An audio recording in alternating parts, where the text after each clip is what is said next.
So the material that we have prepared for today, which I would like to focus on, is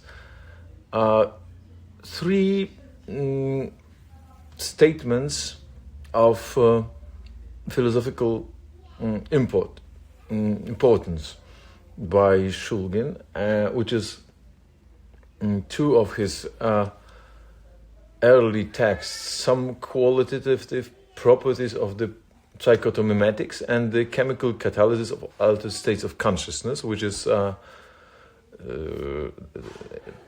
two texts written in the 70s, and his famous lecture from the Santa Barbara conference in 1983. And this was reprinted in Tikal in an abbreviated version. So we have suggested some other articles, but those three programmatic texts, I think, are of utmost importance as an attempt to define a general model of how not only quantitatively but qualitatively various psychedelics work, right? So I would suggest that we try to answer three questions today, which is maybe let me present the handout that we have prepared, and the questions are what, why, and how. So what is the change induced to the human subject by means of the substance of the psychedelic, and that would be the qualitative analysis developed by Shulgin in those two earliest texts of his. The question why induce it for why do this research would be the question that he answers in the Drugs of Perception lecture, where he focuses on the question of why, on the motivation for this research, and the question of how.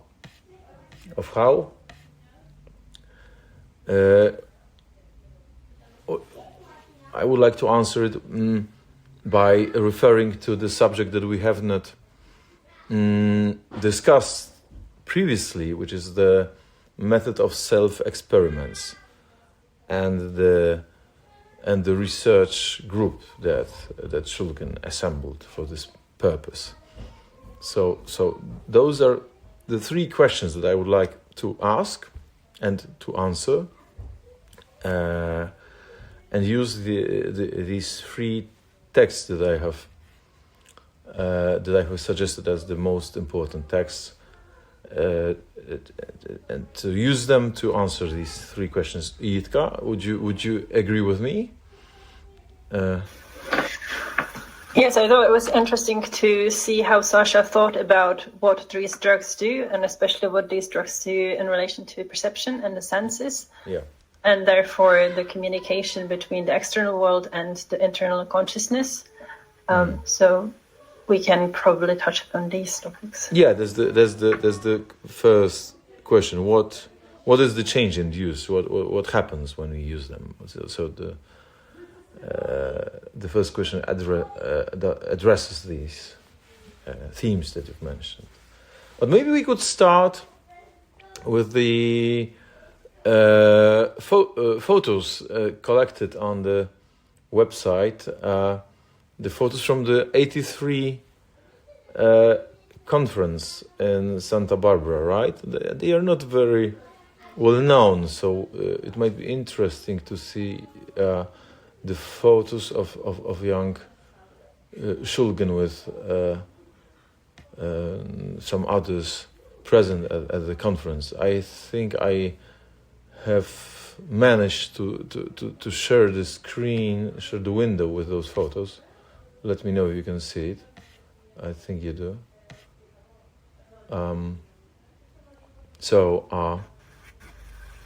There are various photos from the conference, including a photo of Hoffman, Albert Hoffman. Yes. Young Rick, Dublin. Then there is Sasha Shulgin sitting here with Anne. And Jonathan out behind. Here we can see Shulgin with some other participants of the conference. Here there is Sasha Shulgin with Anne on the right with some others present. Here there is Shulgin again. This is the conference where he presented the Drugs of Perception lecture, where he announced publicly the discovery of 2CB.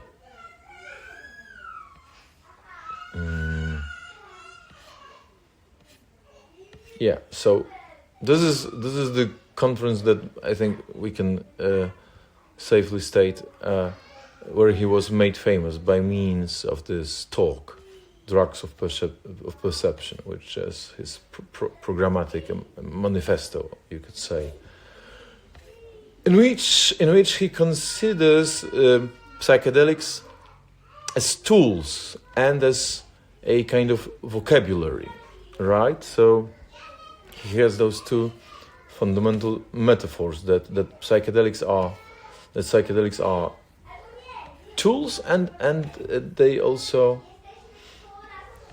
constitute a kind of vocabulary or means of communication, to communicate with others, with one's own interior, or with reality as such, right?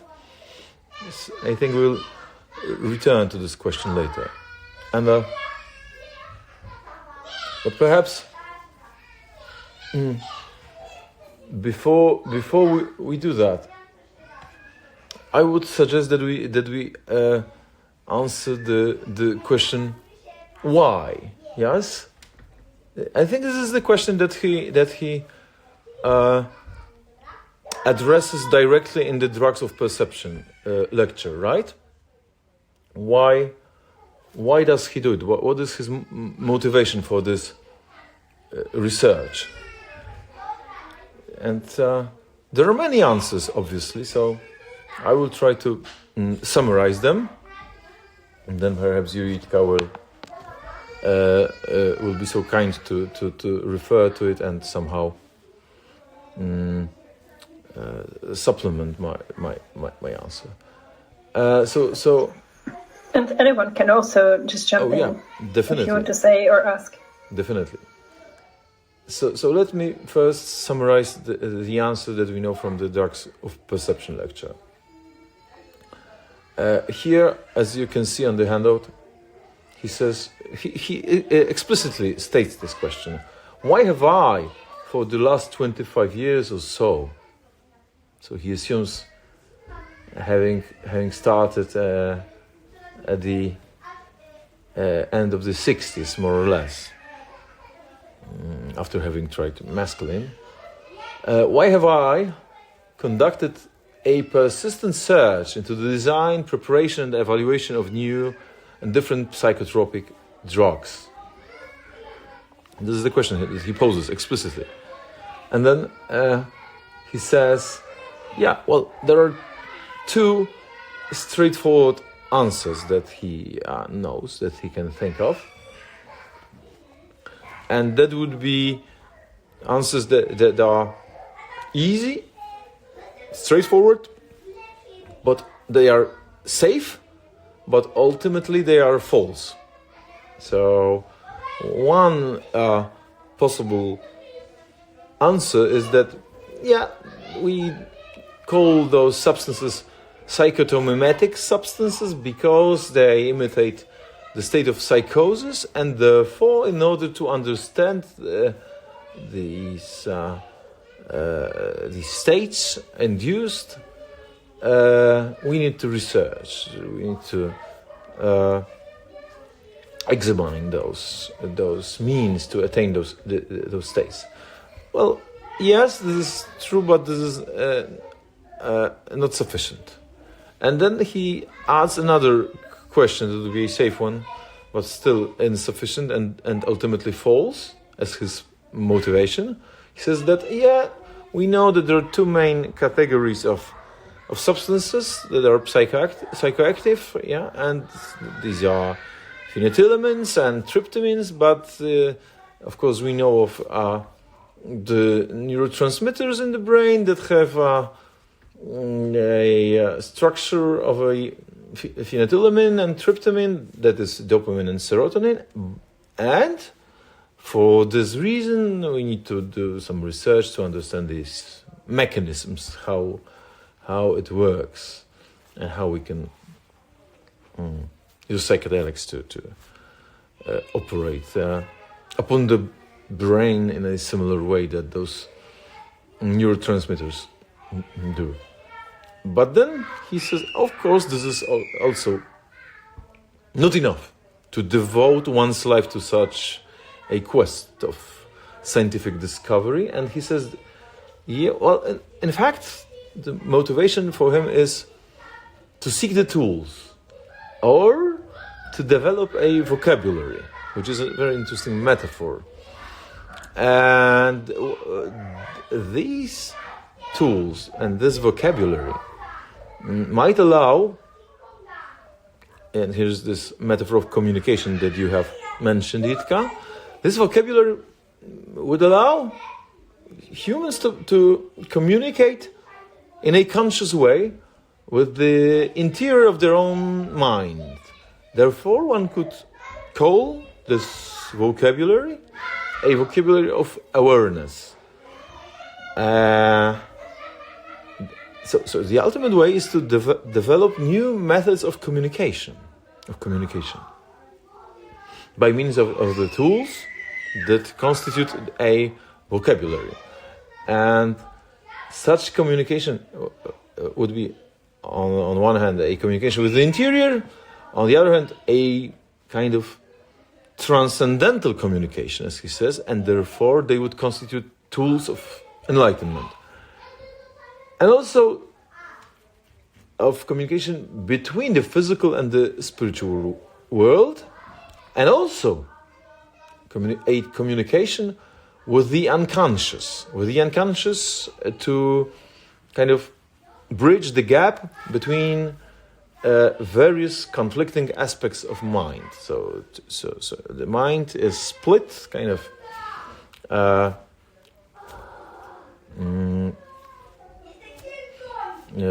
detached from each other,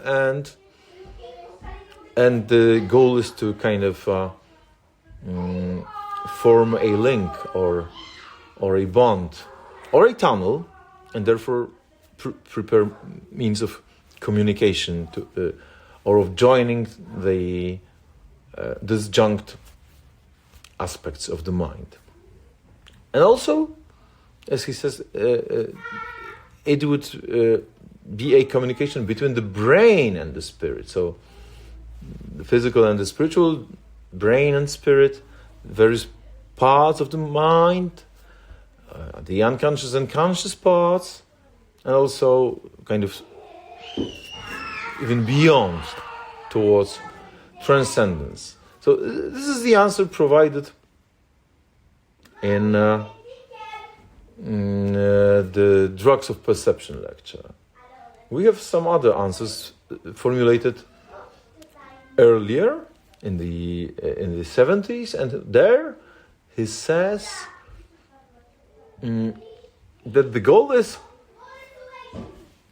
to examine altered states of consciousness, because by denying or rejecting their existence, or by negating them, one forgoes a true scientific investigation of reality. So here the investigation, not developing means of communication, but purely scientifically motivated investigation for the sake of knowledge, or for the sake of science, is the main goal, the main motivation. But he supplements this argument with another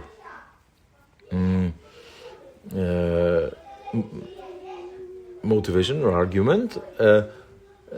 He says that knowledge or science, knowledge of reality, is not a body of facts. It is not static knowledge that you can formulate in a systematic way. There's a kind of a doctrine or a set of theorems or claims upon reality, but it is something different. It is of a different order. Namely, it is knowledge of reality is a degree of communication. Therefore, the knowledge is a kind of way of relating to reality and not of forming theoretic claims on its nature. It is rather a way of relating or a degree of relating or communicating with it. So here already 7 or 8 years before the Drugs of Perception lecture, he formulates this idea that knowledge is a kind of communication. This is a kind of active knowledge. And this claim was prepared in the 1970 text, Some Qualitative Properties, where he says that one does this research for the sake of science. But science also here is not a static system of facts or of claims or of theorems upon or on reality, but it is a search, it is a quest, and scientist is a synonym for the searcher or for the researcher. And one does this for the sake of questing, for the sake of knowledge, for the love of knowledge, as Aristotle says in the first sentence of Metaphysics, that out of all things that a man loves to do, the highest, utmost desire is the desire of knowing, of researching, of finding out, of discovering. Yes, so this quest of discovery is the ultimate quest, the quest for knowing the unknown, right? And this is the ultimate quest, the ultimate stake of Shulgin's research. And out of this response to various stimuli that are beyond conventional knowledge or conventional education that one has, lies the domain opened up to us by means of psychedelics, that not only open up the domain that is closed otherwise, but one opens up this kind of deeper level of relating or communicating with the reality as such, or with one's own unconscious or some detached aspects of the psyche. So this is what I would start with. Maybe Itka would like to respond to it. What was very emphasized for me in all these texts is he places a huge emphasis on the sense of urgency, that this is important at all because we are so out of balance with the external development and the internal development, and that these tools can be the means to catalyze the inner understanding or our understanding of ourselves, so that we can make choices about the external world with the tools and technology that we have in the external world with as much awareness as we can. And it just seemed to me that this was one of the main underlying reasons that he did this at all. He mentions all the time that I have very little time, there's this urgency to make this work as fast as possible, and so on. Yes. So I would mention it in the motivations for sure, or at least that how it impressed on me. Agreed. I think you know that feeling, good though. It's like once you take a serious look at like all the things that could be made, I mean, the numbers quickly. I mean, you're never going to make everything you want to make. It seems to be inexhaustible. You know? Yes, the exponential growth of possible molecules and existing molecules. And I always like the phrase "science is a verb." It's a verb. It's not it's not the facts that build up. It's like the steps you can do to measure stuff. And then, why do it? It's like, well, there's this island right there. We can see it. Yeah. Seems like crazy that we have to have a discussion if we're going to go to the island or not. It's like, it's right there. Right. And there was, in one of the texts, I forget which one now, but he mentioned something very similar that he could answer to, why does he do what he does? Well, there is the Mount Everest, and therefore it's there to be climbed. But that would be, how did he say it? Maybe, Andre, you can correct me if you remember. Yeah, it's at the beginning of the drugs of easy perception. Question. Yeah. But it's not the only or the exact reason why he does. Yeah, that's at the beginning of the drugs of perception. So okay, you do it. Just you do this investigation because it's there, because it's something to find out. But that's not enough. That's not enough, as in. Yeah. He says that. Yeah. This isn't. He's like, that's the cheap answer. Yeah, But, it's drugs of perception. Also, I mean, I think once you define what it is what we're talking about, it's like, well, it's like these little fine keys that tune your brain. I mean, it's like, once you realize that, it's like, what else would you want to do? Well, it's so exciting. To some kind of minds, maybe that makes perfect And then sense. you figure out a way to do it in your little backyard shed. I mean, it's wild. Yeah. I don't think you stop when they lock you in Disneyland. You don't go home early. True, certainly. And he has some more answers. I will just quote a few of them. So he says, it's because of the excitement of discovering something totally unknown, right? So this is the motivation. That no one has done it so far, so someone must be the first, and that would be him. And also, he says that, well, this excitement of creating something that has never existed in the universe before, right? So this is this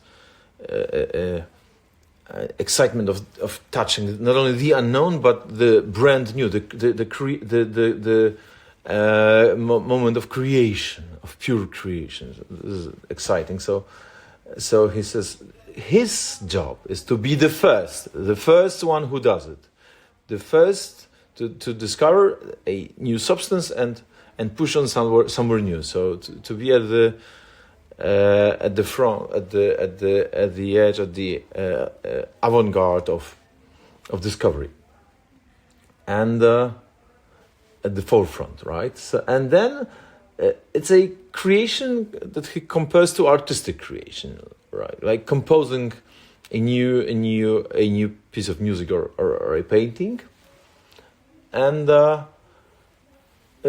so. This is one thing, the creation of something new, the meeting of the unknown, and he even states this in a very strange way, that he kind of formulates a bond or a relation to the unknown. He says, you're meeting something you don't know, and it is meeting something it doesn't know. It is meeting you. So there's a mutual relation of establishing a bond with something that relates back to you. Okay, so it's a kind of subject that you relate to, not only an object that you measure or use, but it's a external subject, some otherness that you communicate with. And then, of course, there's this interest in the machinery of the mental process. How this thing is possible? Yeah, this a few milligrams of white powder. How is it possible that such a thing does this to us? This is what he says. And of course, the purely scientific motivation that one has to scientifically investigate reality in its totality, and without researching this aspect, the knowledge of total reality would be incomplete. And of course there's the aspect of personal development. Yeah, that this is something that evolves consciousness or evolves self-knowledge. So this is the main motivation that he has. But also, there is a few other aspects that or other motivations that he lists, just to summarize them. And of course,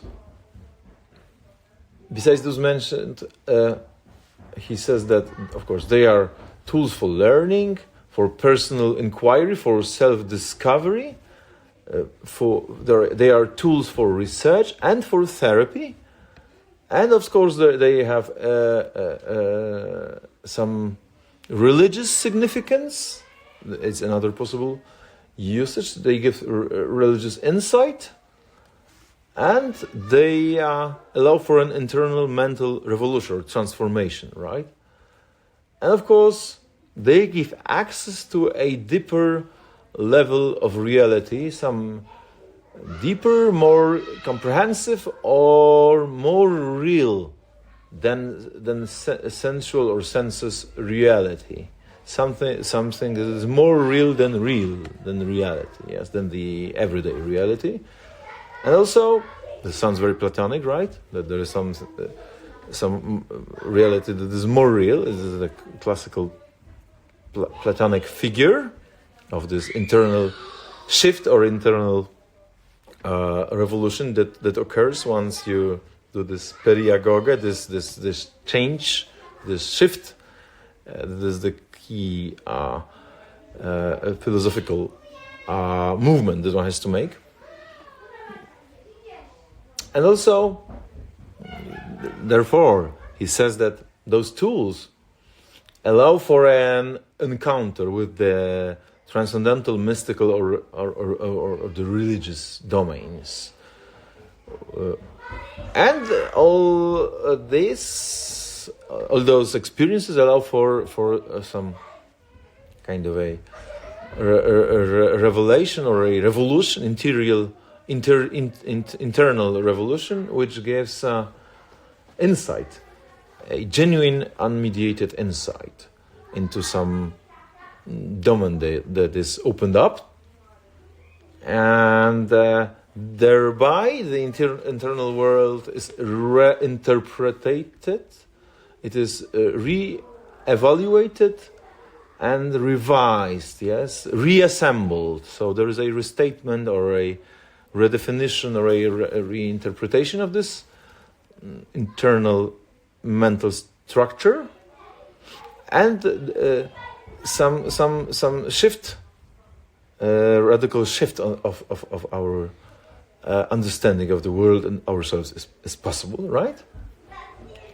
And another crucial thing is that these tools give us some access to a domain, not only internal, psychologically opened up, the unconscious, for example, the Freudian unconscious, but also some kind of transcendental or supramundane reality. Yes, the divine, the religious, which is a kind of spiritual discovery, not merely intellectual or psychological.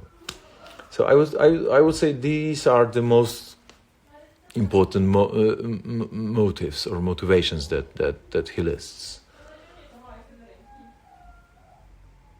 Yitka? That was very exhaustive. I think so, yeah. So that would be why. And I think, okay, the communicative aspect is the most important, right?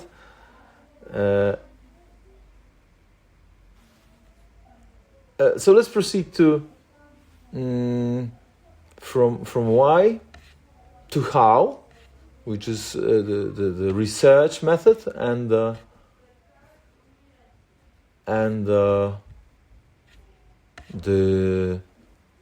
self-experiment as the main method. Maybe you would start, Itka, and then I would follow up on your answer. What do you think? How to do it? How to do this? What about? Maybe you mean his research method? Yeah, research method and self-experiment. Okay. And research group as the means to do those experiments. What do you think? Maybe I would tie it up back to how he came to this conclusion that he, as probably everyone here already knows, he uses himself to experiment on his own mind, not animals. It was nicely described in the material of the chemical catalysis of altered states of consciousness. He gave the background for this, and it was, he believes that these drugs are acting on a domain that is unique to the human animal only, that is the mind, and that there are other drugs that act on the different levels or interfaces of the body or the senses, the external world and the internal world, such as the sensory inputs and outputs within the body or within the brain and the body, the voluntary or autonomic responses and so on, but that the drugs that he is most concerned with, which are the psychedelics, act uniquely on the mind, and therefore he believes that the only way to really study the effects on the mind, which is what he was interested in, was to take it himself. Well, his approach was to estimate the amount that he would be comfortable with thinking, which is of course never certain, that it's an inactive amount.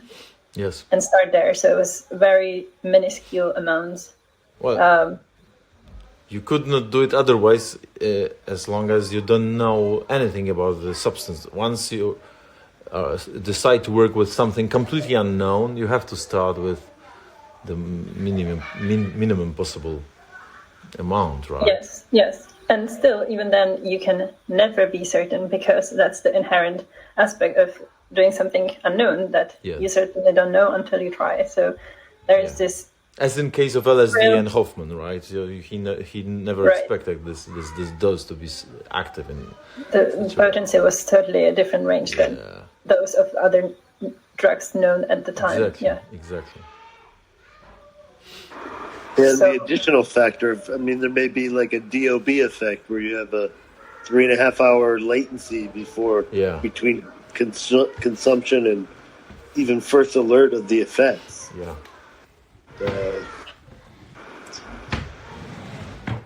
There's another aspect that has to be considered, of course. So, anything else, Itka, on this? Well, so he would try small amount on alternate days, or taking a couple days breaks in between, so that there's no tolerance develop, and then increase the next time dosage about 50% or so, very small gradual increases, and noting any effects especially any potential side effects that could be, such as, convulsions or things like that. And when there was something like this, then he would stop completely. Yep. And he would, what he says, run up or develop or bioassay this compound up until he would find a threshold and active levels or no effects, and considering the amount would be too high, then he would stop. You can really see that he was very careful in how he did what he did. No rush, didn't rush anywhere, and simply didn't go into areas which didn't seem worth it, because there's just so many interesting areas that you can go to. So why don't you choose those that seem most interesting to you and promising? Yeah. And another thing is that if there were some unpredictable results in the research group, not only in case of his own self-experiments, but then when he started after the first phase of experimenting on himself only, then he gave it to the research group and thereby confirmed the activity. And if it was somehow predictable, then you could continue this research. Otherwise, he would reject this substance if it was entirely unpredictable or somehow dangerous. Yes, so there were various groups of substances that he was very reserved about. Yeah, again, I think that goes back to, he was interested in psychedelic effects. Yeah. He says it a lot in Picao, but it's often in these weird places and kind of spread out. He never quite makes it as a statement that's all contained, but he's only interested, the 2,4,5 substitution of the phenethylamine ring hadn't really been recognized yet. We had the 3,4,5 pattern from mescaline.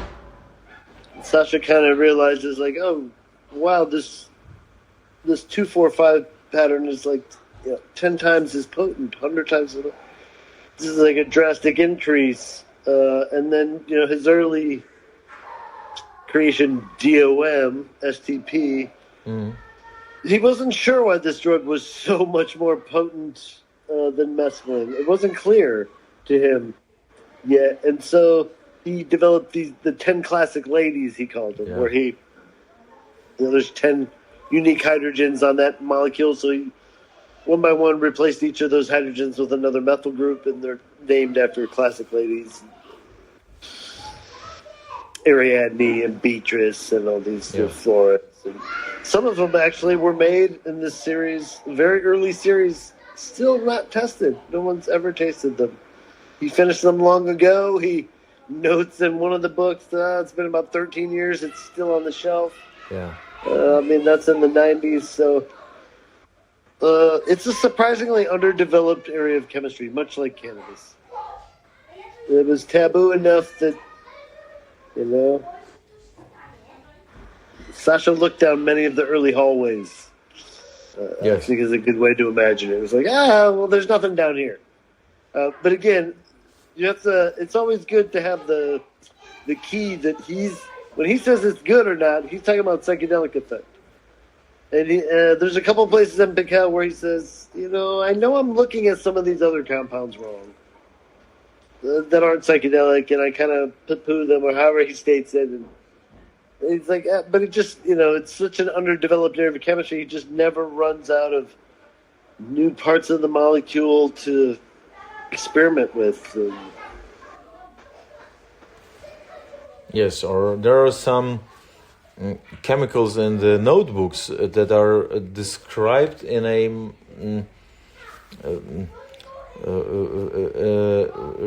I would say broader or deeper manner than in Pical or Tikal. For example, the Aleph family, which is clearly reserved about, right?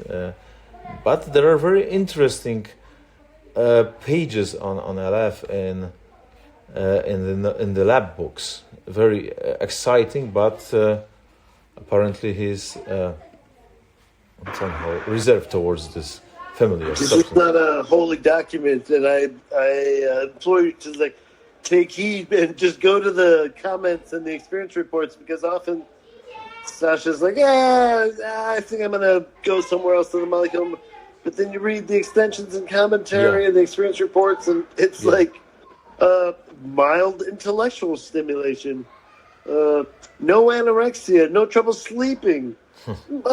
General empathy, and you're like, well, this sounds great. Yeah. Like 50 mics of LSD, and you're like, why is Sasha poo-pooing this? And it's like, well, because you have to see the branch that he's coming from, and he's making changes, and all of a sudden there's a drop in potency or a drop in like general psychedelicness, and then he's just like, okay, well, I'll come back to that if I have time. But it's just he never runs out of finding new interesting compounds. Yeah. Or hallways.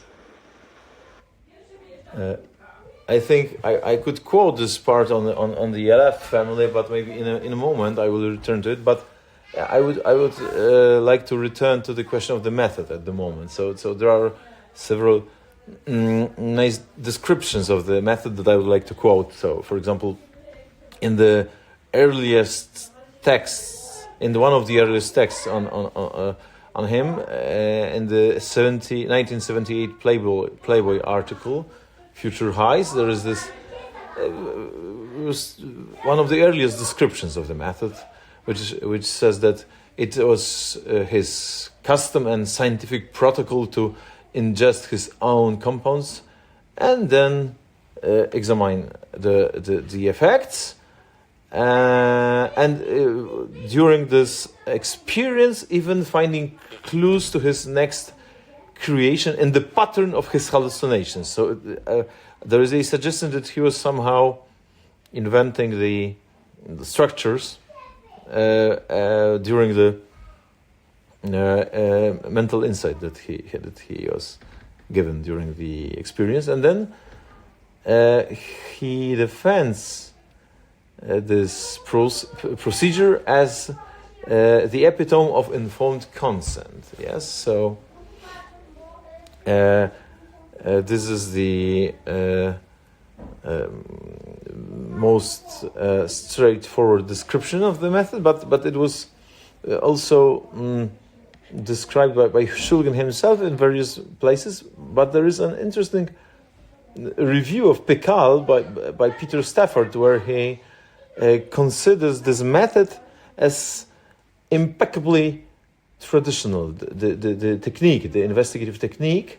Namely, he describes it as trying a new substance every other day, doubling the dosage until then this experience appears to have been reached. So as Yitka said, and then after the return to baseline consciousness, he would then examine the effects again and again, and then he would give it to his wife, to Anne.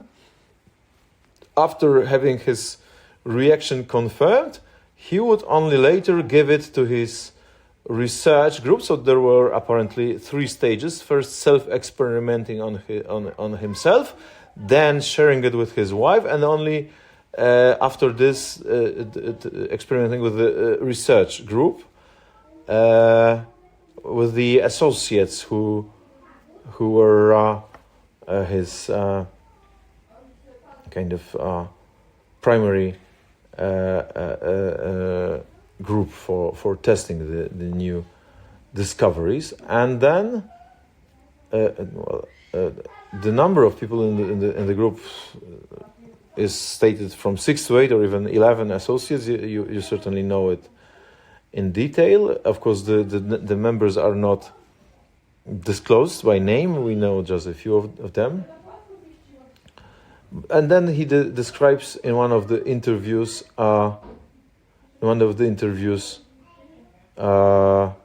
this method in detail. That first he uses extremely small levels, of course, with space between each time to eliminate tolerance. It could be every second day, of course. And then he says, for example, that when he finds this level of activity comfortable, he shares it with Anne, to compare the response, and only then, of course, with the research group. And this is the thing that I would like to stress, that I have already stressed, that he sometimes abandons a whole family of compounds like the alephs because they are too erratic. They are unpredictable. Like someone was overstimulated with 2 milligrams and someone would experience nothing with 7 milligrams, for example, right? So if it was not predictable, then he would completely reject it or stop experimenting with it. Or in case of differences from not only from person to person but from day to day, if a compound was active in an unpredictable way, it was also rejected. For example, TMA6, right? Because it was not interesting or because it was too erratic. So there is a strange example that he gives that there was one that in case of TMA6 he rejected it because it was clearly active, all right, but there were no visuals, no time distortion, nothing, and he thought it would be entirely uninteresting. But then he gave it to the research group, and then, for example, what happened when someone went to the bathroom to take a pee, the wallpaper approached him and shook hands with him. All right, so it was like we don't want that, apparently. So yeah, this is the method, and so to summarize, he said that first one must be completely certain and confident that no toxicological or no physically threatening properties would be evoked, and also it had to be predictable. So the experimenter should have similar experiences with similar dosage, right? And so these were the considerations that one had to respect. And also there would have to be an effect somehow more interesting than merely sensory entertainment. All right. And so this research group was more or less a dozen volunteers who met for 30 years to do the tests with Shulgin, and this was the main, I think, part of the method. It was not merely self-experiments, but self-experiments that were then shared and compared. All right, and they were the new compounds were not only tested in this way, but then not only they were reported and compared, but they were noted down, recorded, and of course recorded in the lab books that have been preserved. Anything that you'd like to add? Yes, maybe that the group was a group of very close friends. I think that was important for these experiments as well. Yeah. They trusted each other very much, and they simply were very open to each other and would help each other in any situation, including if it was with drug or just in life. And I think that brings, the set and setting, that brings an important background or context for how they did this. It was in setting of homes or gardens with people that were some of their best friends in life. And also I would maybe stress the phrase he used for his method was also double conscious, meaning that he believed that person who is taking a new drug should always know what drug he is taking and what are the potential effects that Sasha and Anne had discovered before, which is not 100% agreed upon in the scientific community even now. Some people would argue that there's importance of so-called double-blind studies and so on, or that people who are evaluating new stuff should be unaware of what's going to happen. But Sasha advocated for this so-called double conscious, that both the experimenter and the person, the researcher, knows how much of which drug they're giving to them and what these drugs have been observed to be doing before. And it was a term coined by Gordon Ellis, to whom Sasha refers to a lot, especially in his earlier studies. He was an early explorer of the amphetamines and TMA drugs. Yeah, true. And then maybe I would also, we touched upon it last time, but Mark was sending me these very lovely notes and videos about the Shulgin scale, which I think were very clarifying even more. Mark, would you want to share that? Oh, that's interesting.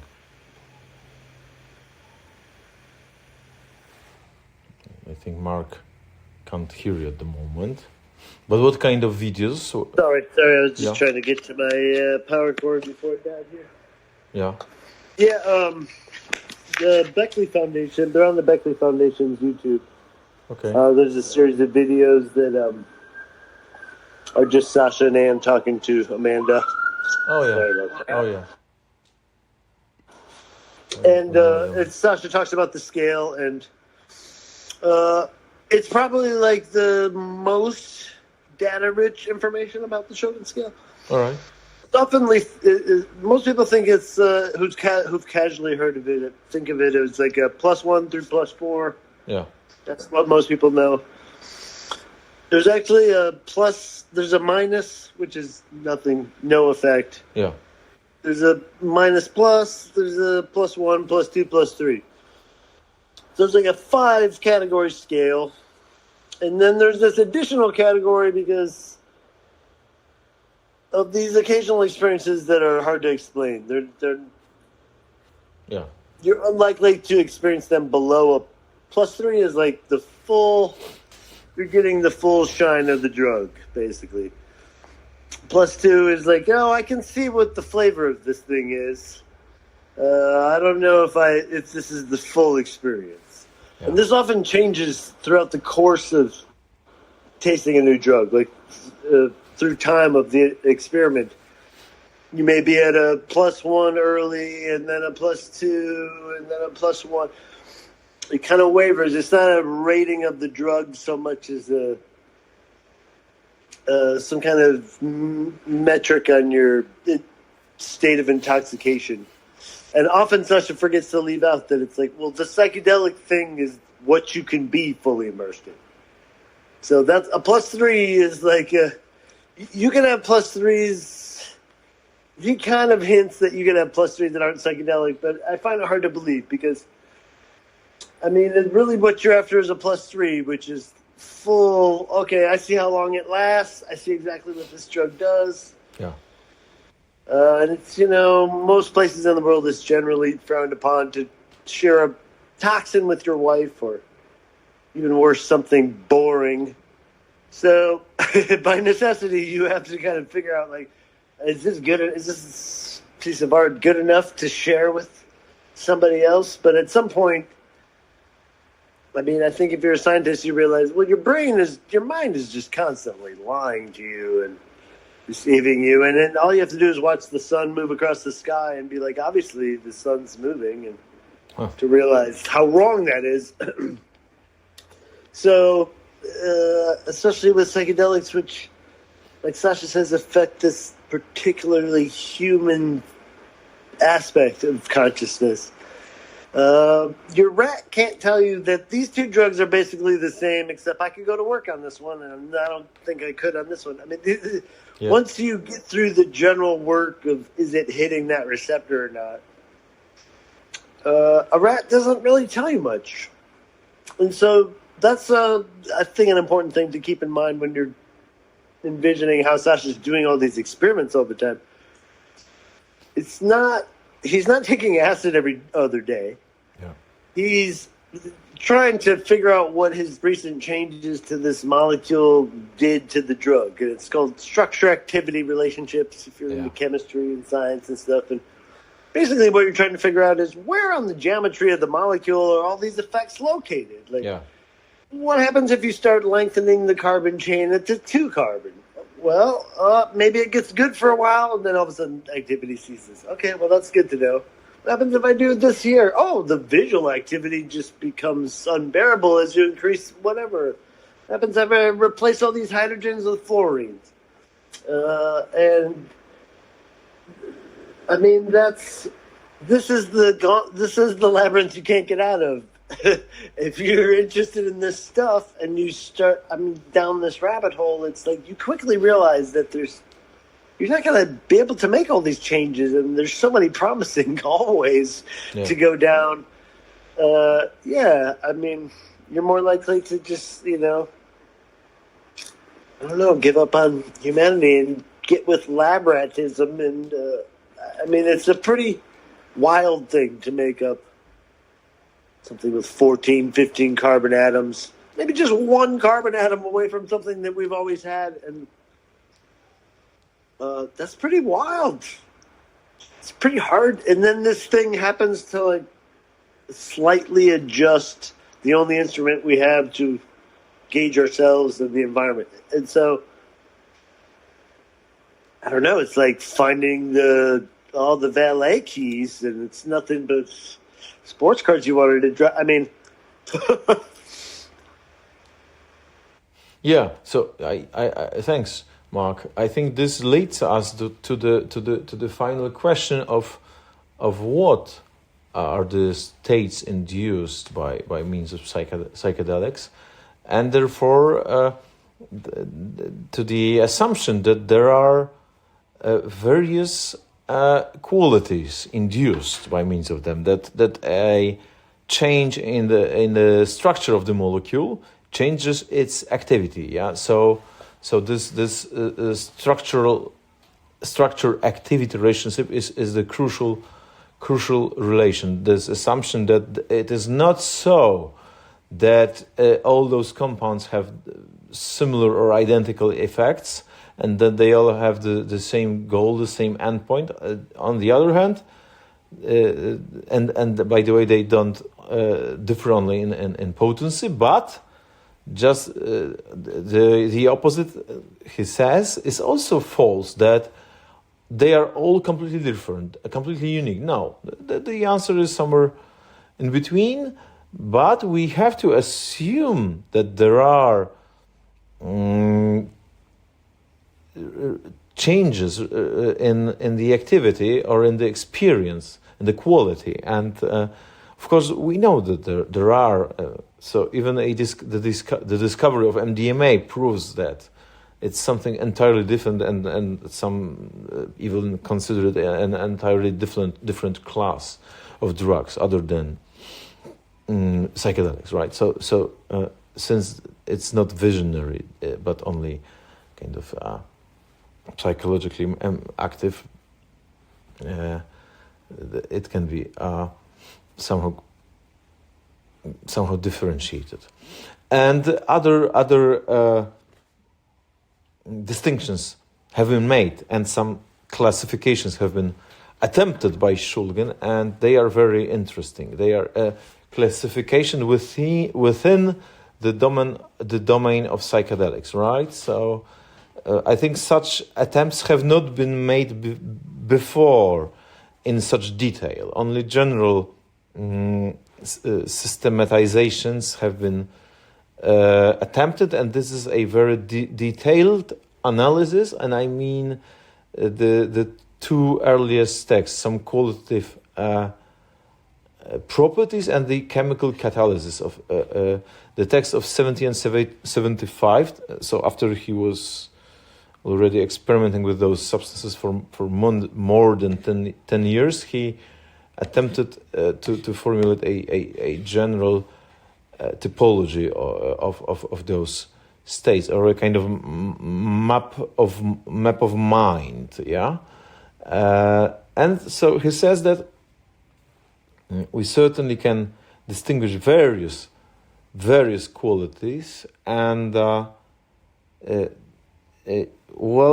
main difference is between phenethylamines and tryptamines, and he says that tryptamines, or the compounds with the indole group, they have a proclivity to extensive psychological interpretation, and on the other hand, catecholamine-like structures are largely oriented towards the visual process. So on the one hand, there is a visual process, and on the other hand, there is a mental kind of inner insight, or a psychological interpretation. So this is the main distinction in terms of structure-activity relationship, and then there are some detailed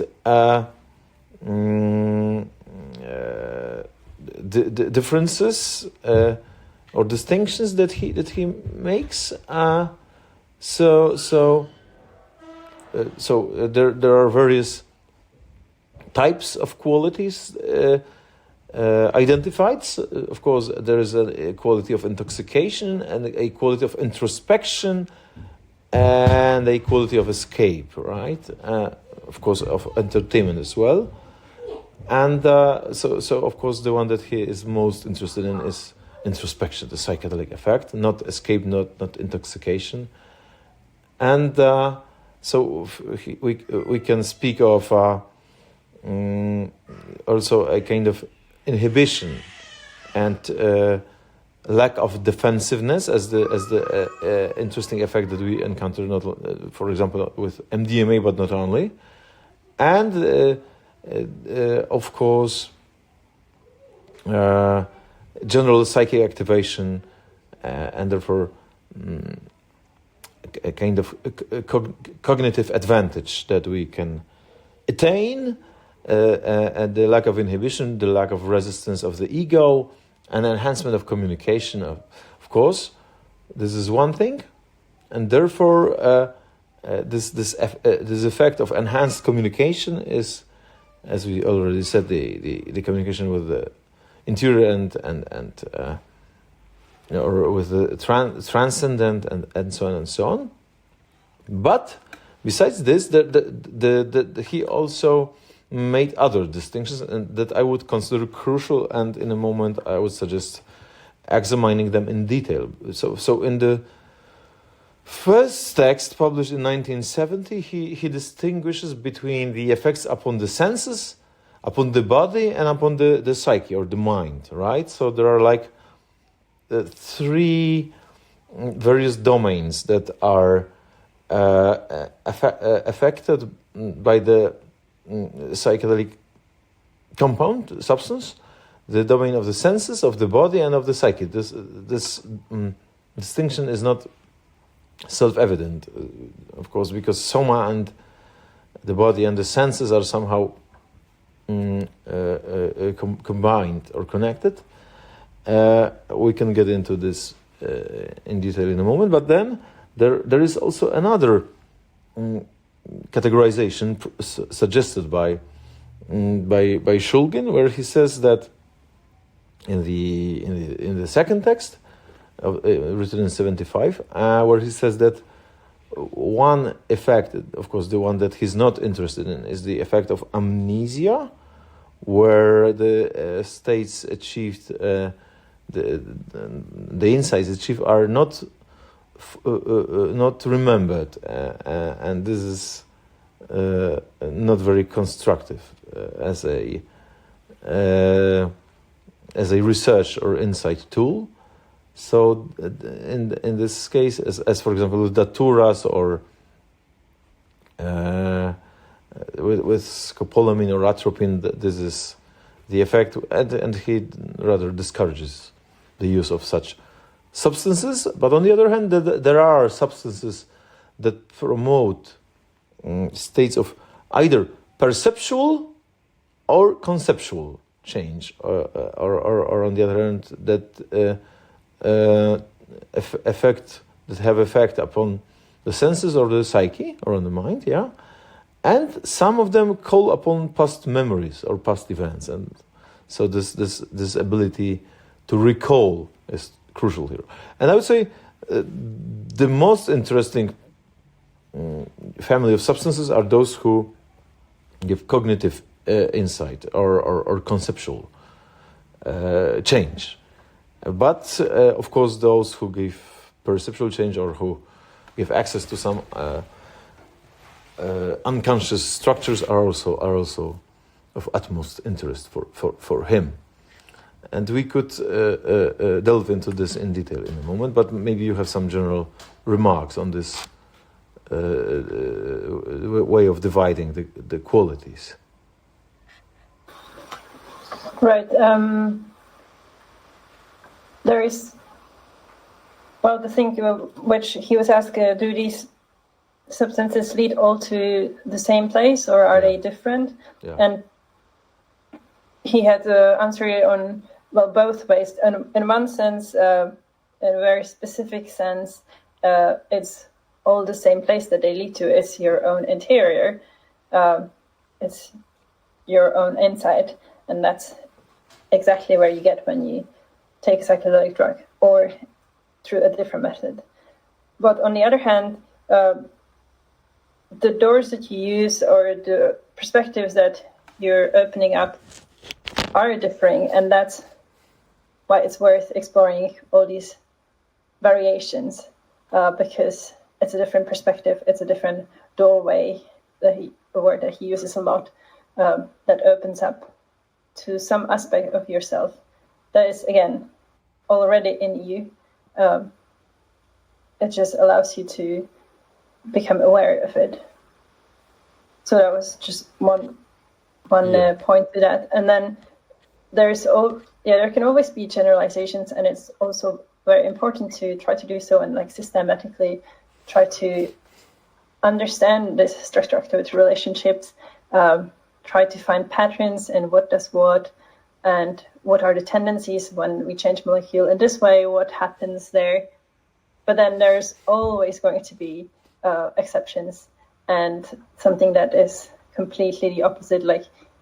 Maybe, yes, in general, tryptamines are more likely to be, of conceptual nature, whereas phenethylamines perhaps of more the sensual, visual, and so on. But then there's certain examples which prove the exact opposite. So it's always good to keep in mind that maybe the best way is basically to take it one by one and describe or learn or try to understand each molecule individually. And that's why Sasha's lifelong work has been so tremendously important, because he really gave the attention to, not each of these drugs, but each drug that he went on to characterize and what he says develop, that he carefully and attentively treats it in that way.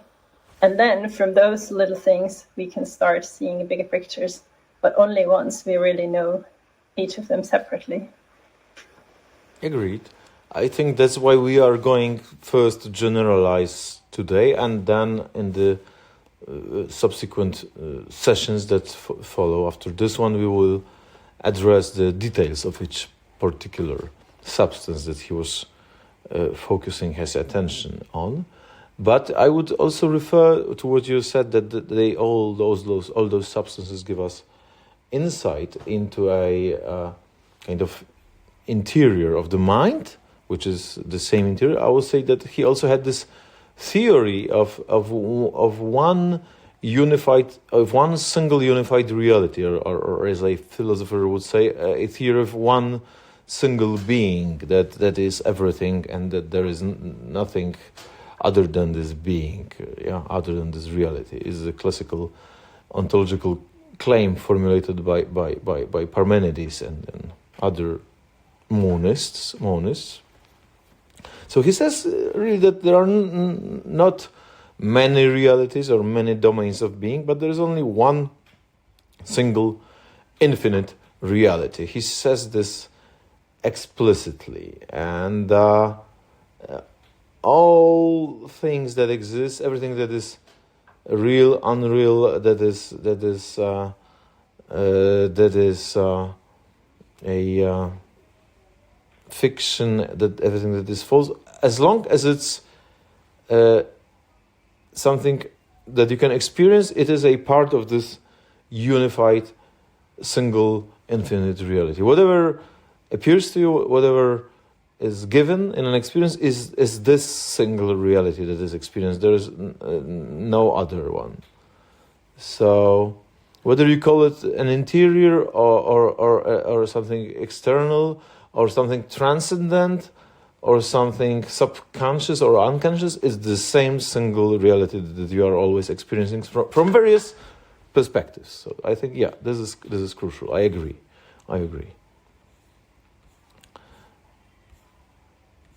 And so maybe let's start discussing those various qualities, if we may. But maybe before we do that, I will also refer to the theory that we have not discussed yet, namely this explanation of what happens when you experience those states, altered states of consciousness, namely the primal amnesia theory, where he says that not only in case of a recollection of past events that one is unconscious of because of some repression perhaps, or some other inhibition that makes those various contents of the mind unavailable, even in case of transcendent states or religious experiences or some higher domains of being, it's always something that you are accessing with your mind by means of this remembrance or recall, that it was always there, but it was somehow closed down or inaccessible. But we have only found the way to get access to those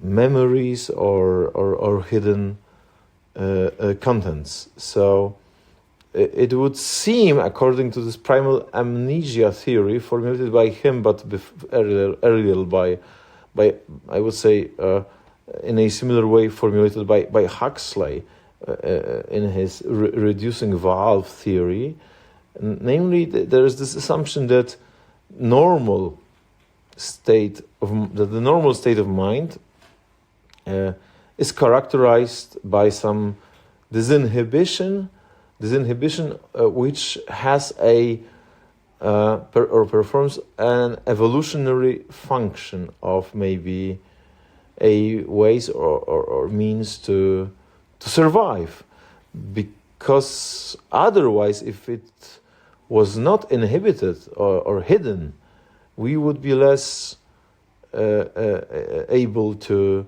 survive in this environment that we are in. So some kind of inhibition or forgetfulness, or as Heidegger would say, a forgetfulness of being, or a state of being, or a state of mind, is necessary for humans to be able to evolve or survive, but nevertheless, some ways of accessing this hidden or forgotten state is possible. Once a method that is called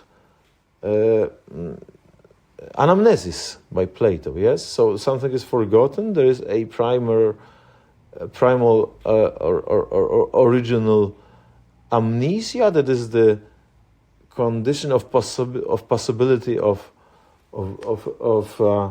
existing as a human being, but it is possible to kind of overcome this limit and in a gesture of anamnesis to enter or to recall this lost due to some evolutionary mechanism, lost content of mind. And there is a chemical underpinning of this process of anamnesis, which is, of course, the way the psychedelics work. So there is some kind of mental territory lost due to the fact of primal amnesia, which can be overcome, and thereby this hidden, occluded knowledge can be accessed, and therefore it is not what is at stake is not only the perceptual change, which is of course not this anamnetic mode of entering this hidden, unknown, unconscious domain, but this higher aspect of the psychedelic experience is this anamnetic mode of accessing other or altered states of consciousness related to some cognitive effect, cognitive advantage, or mental insight, and not only visual, merely visual, perceptual modifications, which are nevertheless also interesting. So would you like to add something to this? Yeah, he mentioned, as you said, Huxley, and it originally came from Bergson's, which he quotes in one of the texts, that perhaps the function of the nervous system and of the sense organs is the eliminative, and that may be because of we need to survive in this world and not be overwhelmed by everything. And again, Huxley then restated it as the reducing valve of the mind at large. So Sasha seemed to have agreed with these theories. Yeah, which is also stated even earlier by Blake in this famous dictum that Huxley used as the title of his book, The Doors of Perception. Yeah, if the doors of perception were cleansed, we would see everything as infinite. Yeah, but now we see it in a narrow manner. Like with the camera, we use a small hole, and it has to be so, or otherwise the film would be, of course, would be full of would be overexposed with light, and nothing would be visible on the photographic film if the let's say doors of perception were not closed but fully open, right? So this metaphor of doors of perception is, I think, very easy to understand, that in order for the mind to be intentional, to be focus on a single object and not of everything at once, one has to have the doors of perception closed to be able to function, not only due to some evolutionary process, but due to the practical function of the mind, that in order to perform certain practical functions, one has to focus on a certain particular goal, on a certain particular object, and then therefore this focus is this kind of closure of the doors of perception, right? Otherwise, practical life would be impossible. But in the psychedelic mode, this is different. This works otherwise, right? So what about the effects upon senses? First, what he says is that we have various perceptual changes, distortions of vision, of size, shape, motion, and so on, and those usually experienced shapes, forms of objects are distorted, either slightly or radically, and this distortion has this effect of let's say alienation of alienation of the subject, that one experiences the things normally given in a different alienated way, which has this I think Brecht and other writers of the 20th century called the Verfremdungs effect, the effect of otherness or of alienness or alienation, that one feels alien to the world or to the way one is experiencing the world because it is not given in a natural mode. And this has very interesting cognitive effects. But those visual modifications are usually connected with the sense of vision. Nevertheless, other senses can also be affected. So first, there are possible influences on the sense of touch, but they are very rare, he says.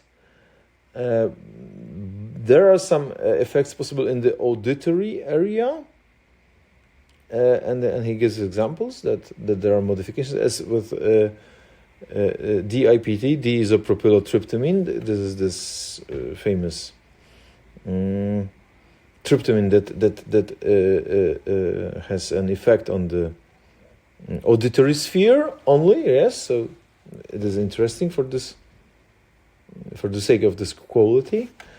About touch, this is very rare, sensory hallucination, but also there are some possible synesthetic effects, and there are various also effects that he describes as three-dimensional incorporations into what is heard, and so we can either distinguish distortions or amplifications of sensory inputs like vision and others. Yes, so either distortion or amplification and unexpected interpretations connected with those changes,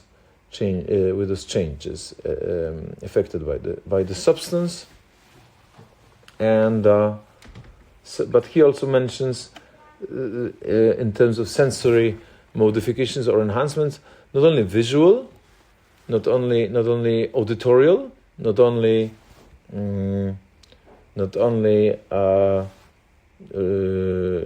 related to touch or tactive, as we would say, effects, but also sexual and gustatory. So in terms of taste, which is also related to touch, and in terms of sexual experiences, which are also related to touch, right? So touch is not merely touching with the skin, with the hand, but also with some sensory inputs that are very, very specific related to sexual or gustatory experiences, right? And here 2CB is particularly mentioned in addition to DIPT as the auditory tryptamine. Anything else you would like to add? Yes, for example, I mean, DIPT is such a unique thing and fascinating thing, yeah. I think so, at least, because before it was created and before it was experienced, perhaps we would never have thought that something like this could happen to a mind, that, you know, we can hear frequencies in a non-linearly downward shifted manner. Who would have thought that something like this could even occur? And I think that's such a perfect example of why this is so important to be doing this search for the love of the search itself, because you don't know what you're going to find out, and you'll be surprised rather than trying to, rigidly create some guard rails for you and trying to make something specific, as if you could ever know what you're going to be finding or what is a better thing to be developing. So this just speaks to the importance of open inquiry into what is possible and what treasures it can bring forth from this search. It's just so amazing to me that something like the IPT exists, and many others, of course. Yeah, this was very unexpected, so totally unexpected, and he was so surprised or fascinated by this tryptamine that he not only devoted a scientific article but also a popular article to this substance, the article entitled "DIPT: The Distortion of Music." So it was clearly fascinating to discover such a substance with this quality. Yeah, I think it drives home what's at the core of everything we're talking about, which is the tools. It's not about the hammer or the chainsaw particularly. It's like what we're talking about is subtly disturbing the human mind as a way to be able to see it. I mean, you're talking about trying to observe the thing with the thing. Sounds ridiculous in language. And the best way you can understand it is to disturb it a little. So, I don't think anybody had really thought about an audio hallucination, but certainly falls within the scope of, once you accept the idea that, your brain is an electrochemical soup. And you're introducing small changes to the chemicals that it's using to communicate. And so you're kind of like sometimes just getting a interference with the hearing, whatever the electrochemical, which is not a well understood process, even to this day. And, Sasha's also working with a very rudimentary understanding. There's only 2 serotonin receptors during most of his heavy work. I think we're up to 14 or something now at this point. And we just found the endocannabinoid system in 1996. It's like missing serotonin and trying to explain everything. I mean, here's another system that's interacting with everything else retroactively to kind of calm things down. And we weren't taking that into account until 1996. We assumed it was there. And so, we're not looking for necessarily destinations as so much as we are trying to understand all the rigging on the boat by pulling on the ropes one by one in a way that allows you to figure, I see. I don't actually have to be stuck here. If I just pull these ropes, I can, and I think the future's pretty bleak if it doesn't involve like a increased capacity for mental work in humans.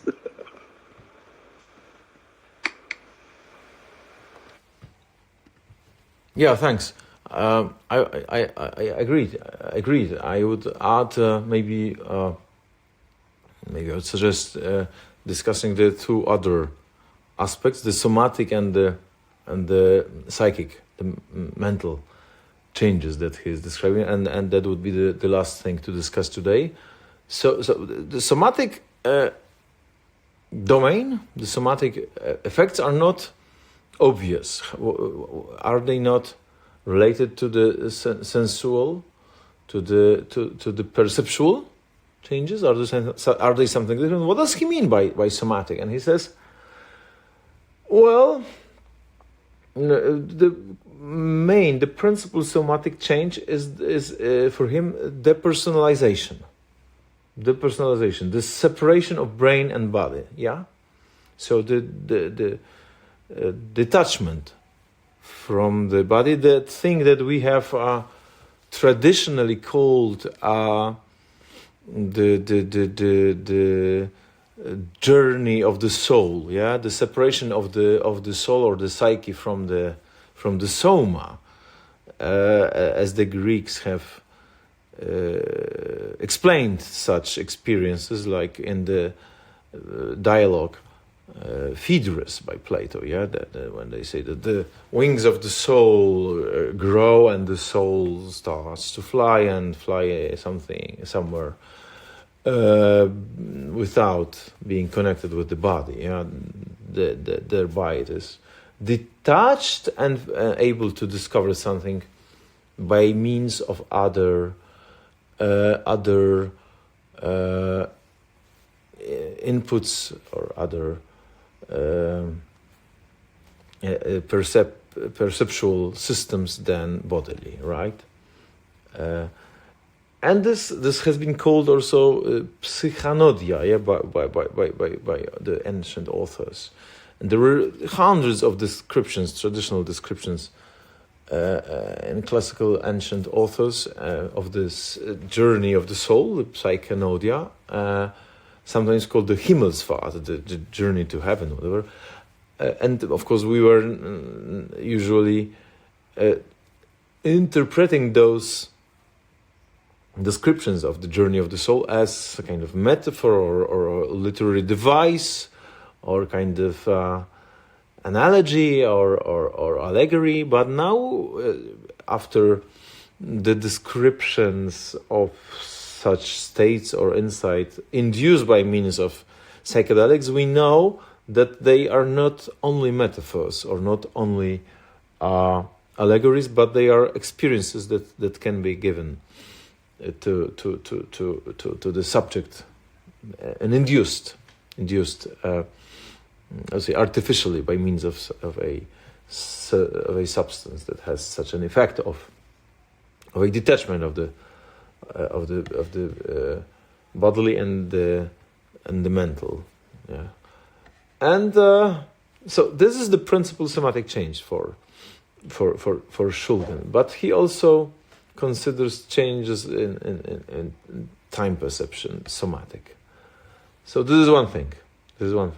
But as for this crucial, fundamental somatic change, which is depersonalization or separation from brain and body, it is also a classical figure of a mystical experience or religious experience. Yes, that you lose either your identity or you lose your subjectivity, or you are no longer rooted in your body, and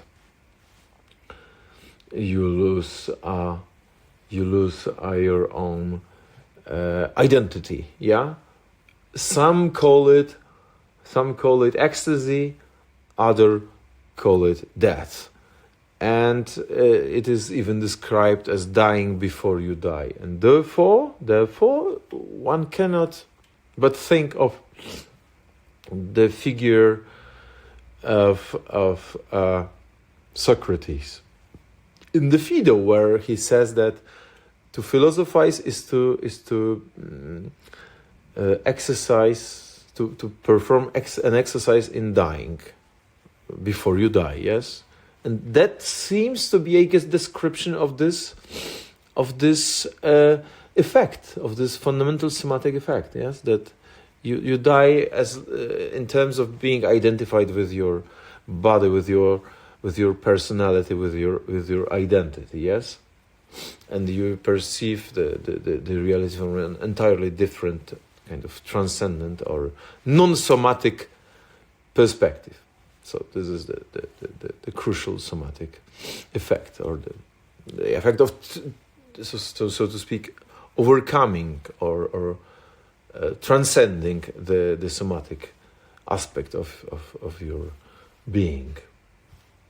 Anything to add on this?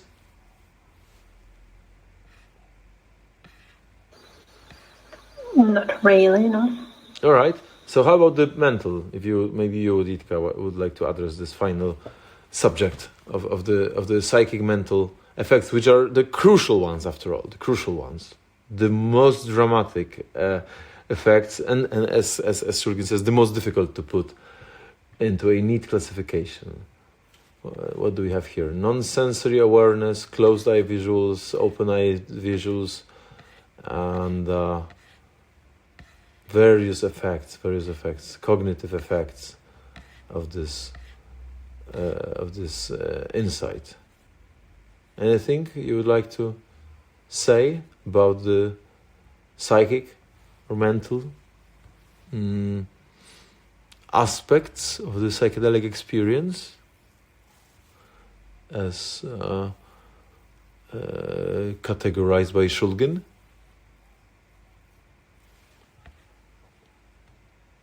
We have the non-sensory and non-bodily awareness, where he says that this is the crucial mental insight, into this domain of reality that is disclosed, and he associates it mostly with the indole compounds, tryptamines, and others, but he says that what do we have here?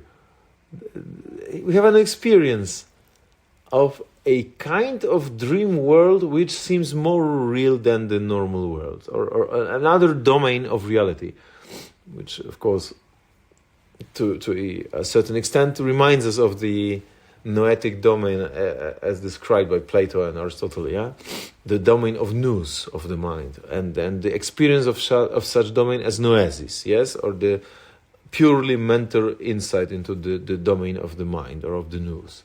So this is also something classically defined by various philosophers. The only difference is that here we know the means, the tools how to enter this domain, by means of for example, various tryptamines mainly, and so we obtain various visualizations, open and closed eye visuals, various either illusions or images, eidetic images, the mental images, which can be some recollections, can be projections, after images, pseudo images, they can be reperceptions, they can be déjà vu phenomena, and they have various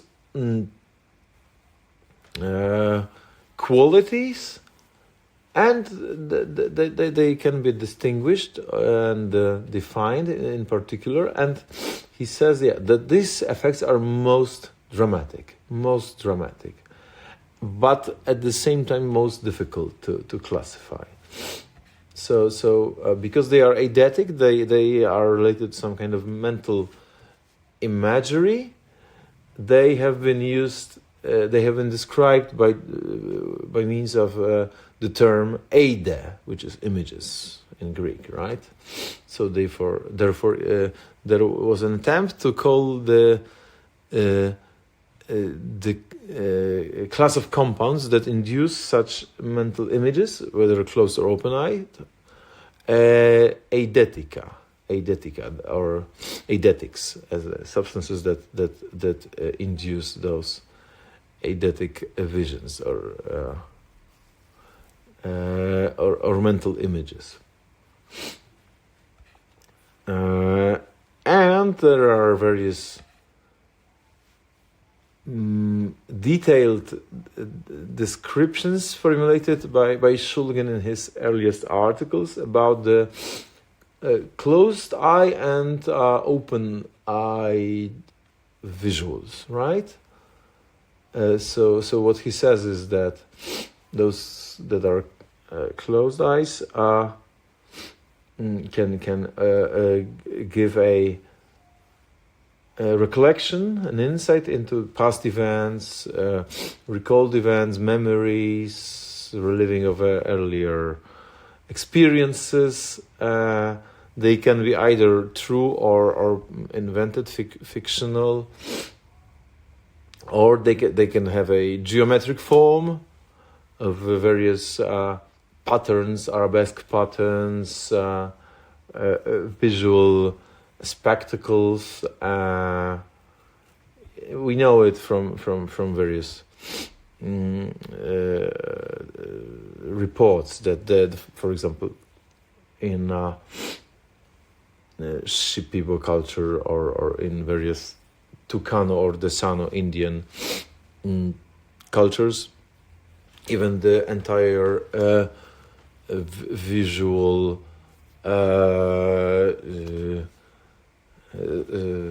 environment of those people has been designed by means of imitating those inner insights. Yeah, those ornaments that they use in their art. In their art is they are a replica of those inner patterns that have been perceived in such a mental insight.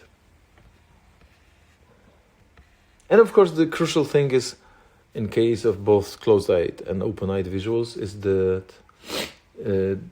there is some kind of other domain, other world visible, either completely different or imposed upon the everyday reality, and this world that is revealed is perceived as more real, which is also a classical aspect of a religious experience or a mystical experience, and of a philosophical experience as described by Plato, where he also says in the Phaedrus that what is disclosed is something more real, the really real reality, right? Ousia ontos ousa.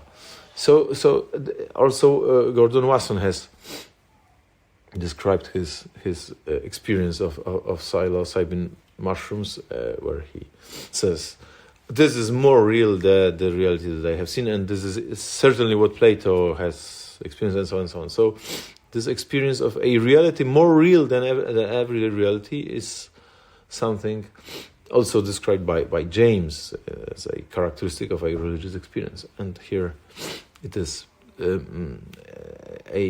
quality induced by various substances, right? So this kind of inner seeing, mental vision, and not sensual vision by means of senses, but the vision that is attained by a kind of inner sense, inner eye, mental eye, is not only a so-called, whether closed or open-eyed visual, but it's certainly something that if a internal mental vision is possible, described as a closed-eye visual, this is the same mental vision that has been described in the history of philosophy and religion as a noesis or a mental seeing, inner vision. So this is crucial. This visual disclosure of a kind of deeper reality. Anything to add on this, please? Jitka?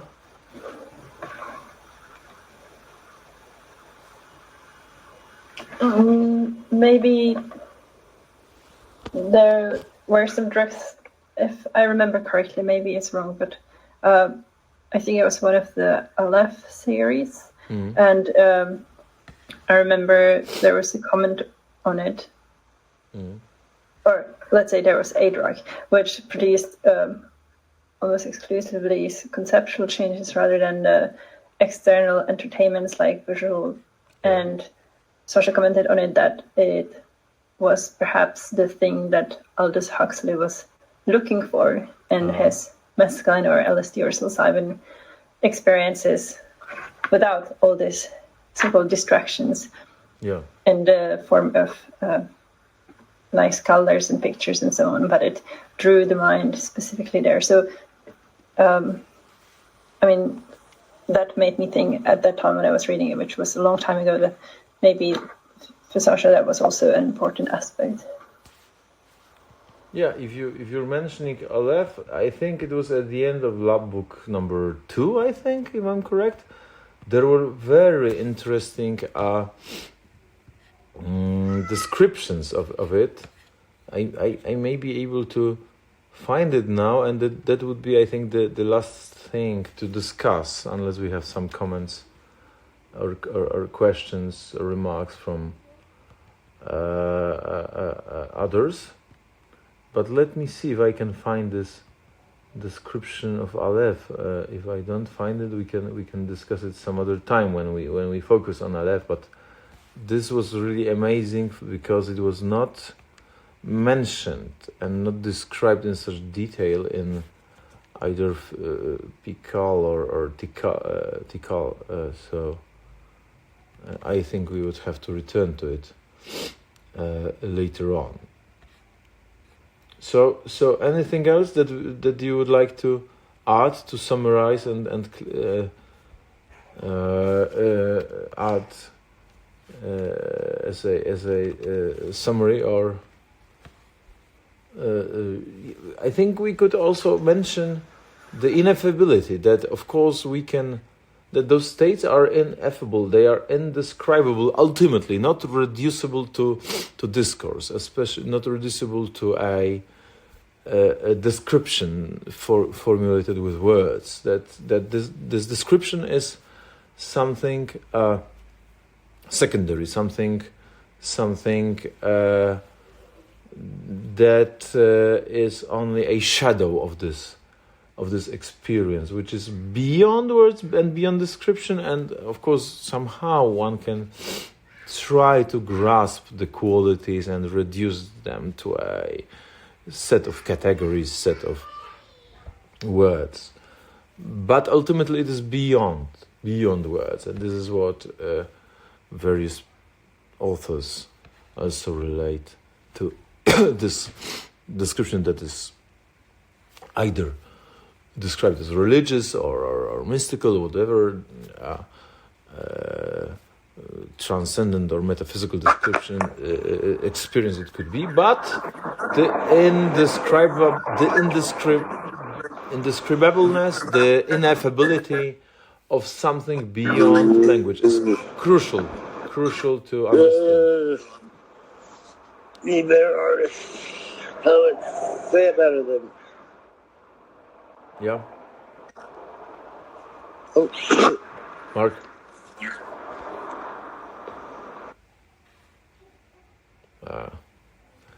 I think that was not the comment that we have expected, but anyway, this combination of an insight, but an insight that is not given in a discursive way, not given by means of words or arguments, but by means of some trans-discursive or meta-discursive ways of the operation of the mind is the crucial aspect. That is no longer merely a modification of senses or an effect of the personalization of whatever other somatic effect that one could describe, but it is a purely mental event which can have various qualities, but ultimately it is both cognitive or noetic or related to a kind of knowledge or insight that is given, but given in a non-discursive way. So we have an experience that one remembers, that one can recall, that one can interpret, and that one is even, so to speak, forced to interpret, forced to think of forced to kind of examine even further, but it is a source of knowledge. So it is a source or material for interpretation, but still, it is not something given in an ultimate way, in a discursive way. Yeah, but it has to be somehow transformed or interpreted or used to restructure or reevaluate or re-examine one's own self, right? Transform it. So this is the crucial aspect, the crucial fact that makes those substances tools for potential inquiry, self-discovery, or communication, or therapy, Yes, that this knowledge or insight is not a static body of facts, but a degree of communication, or that this degree of communication is this mental, non-discursive, ineffable insight. It is a degree of relating or connecting with or communicating with reality. Yeah. So I would end with this remark. Ritka, anything that you would like to add? No, but maybe I'm just curious if others have had similar observations, or of course, when you were reading. And if we have no remarks, I think we'll finish at the moment, and let us only add that we are meeting in 2 weeks, and hopefully we will be able to use the same link as today, and this link will somehow be available to all interested in joining the seminar. So thank you again, and yes, if the offer still stands, Mark, you had said to me that there is this playlist of videos of Sasha and Anne that perhaps we could make available as well. You mean the playlist from the Beckley Foundation that he has mentioned? Or some that other? Would include this video as well, and many other ones. If you have it somewhere, please post it right now, or we can also add it later in the handout. Right. All right. So let's do it this way, as before, and see you in 2 weeks. Thank you. And let's stay in touch. Thanks.